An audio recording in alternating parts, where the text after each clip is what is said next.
at least we're not dealing with tropical threats, as Tropical Storm Elsa is right now just almost, you can see, paralleling the southern coast of Cuba here.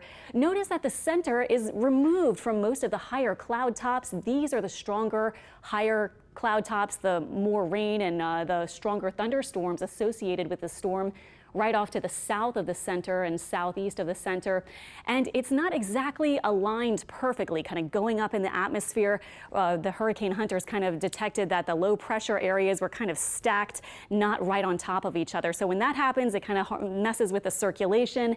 And once it crosses over Cuba, the mountainous terrain will further mess with the circulation and disrupt the circulation a bit. So that's why we're not expecting it to get too much stronger even after it's out over the Gulf by Tuesday and into early Wednesday. So a landfall still looking like somewhere along the western coast of Florida, now maybe pushed back a bit toward maybe Wednesday morning, and you can see the track is maybe toward the Big Bend area. Yesterday it was a little closer to Tampa, so this will probably fluctuate just a little bit, but in general you can see that it's staying well to the east of Louisiana. We're not looking for any direct impacts. Pretty good model consensus with this. It's going to be going around this ridge of high pressure, so that's what's causing the general movement to the north and northeast.